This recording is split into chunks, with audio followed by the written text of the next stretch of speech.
L'autorité malienne de régulation des télécommunications, de l'information et de la communication des postes, AMRTP, poursuit sa campagne de sensibilisation et d'identification des cartes SIM.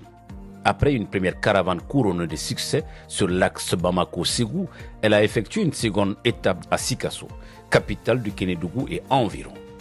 Dans un périple captivant, la caravane a tracé son petit bonhomme de chemin, bravant l'insécurité et ses corollaires.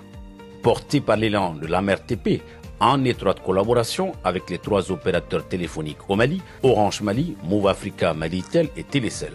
Il faut rappeler que les textes en vigueur sur l'identification des abonnés aux opérateurs de téléphonie mobile stipulent que chaque client est tenu de fournir son numéro NINA afin d'identifier son numéro de téléphone, sur la limite des 3 cartes SIM par abonné et par opérateur téléphonique.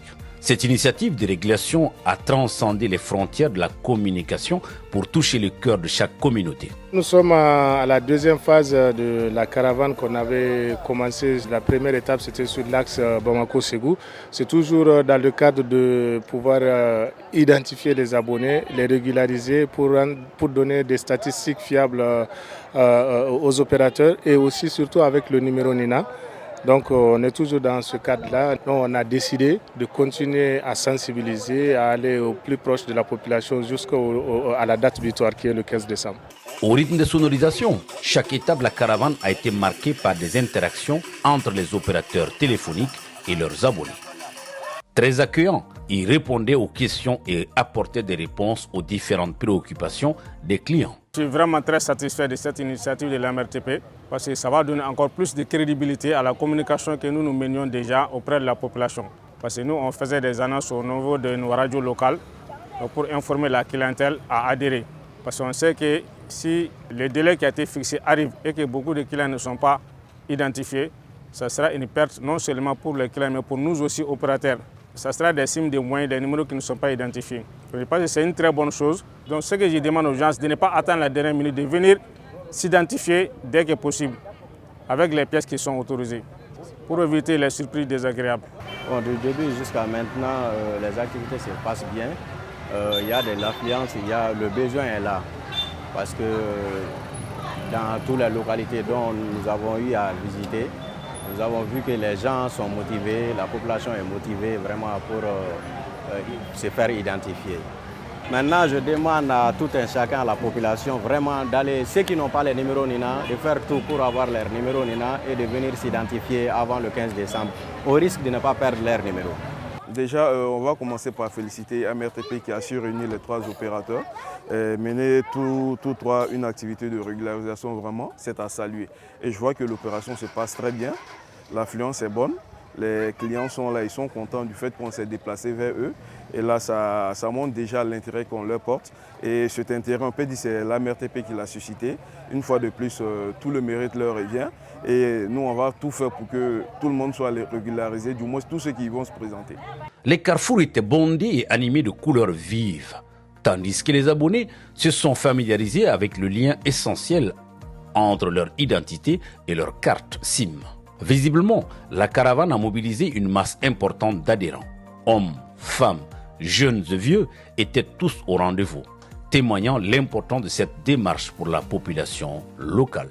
En ce qui concerne l'organisation de cette caravane, je pense que ça va nous permettre d'aller plus vite dans l'identification. Puisqu'au rythme où nous allions avant, la date butoir allait être reportée, j'en suis sûr. Mais à ce rythme-là, je suis sûr que ça va absorber beaucoup de citoyens. En ce qui concerne les plus hautes autorités, au cas où la date butoir arrivait, qu'on soit indulgent à l'égard de la population. Si on doit résilier le contrat avec tous ceux qui n'ont pas été identifiés à la date butoir, on risque d'exclure une bonne partie de la population. Parce que ni puissu identifier no kan donc ali ni ga puissu tuna ni ga sɔrɔ facilement cɛla ne ma gɛlɛya foyi sɔrɔ ne nana dɔrɔn y'a kɛ ka di ne ma nɔgɔya kɔnɔna na ani bonya kɔnɔna la.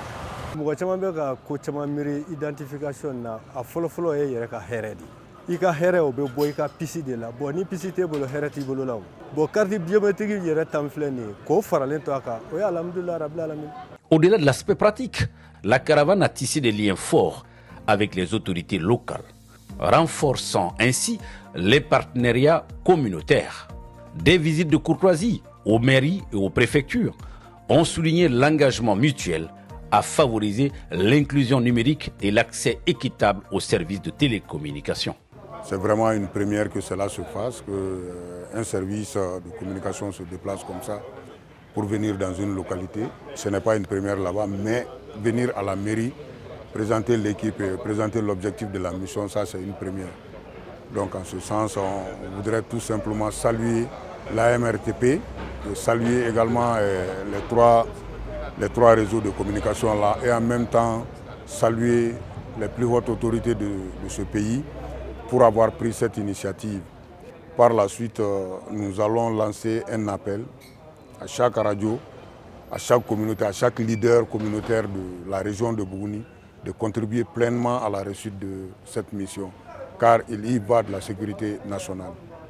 À chaque étape de la tournée, la caravane a laissé derrière elle un sillage de connexion et d'unité illustrant la puissance de la technologie pour rapprocher les individus et les communautés. À l'instar de la première phase, cette deuxième tournée a drainé du monde. En témoigne le nombre des cartes SIM identifiées, tout opérateur confondu.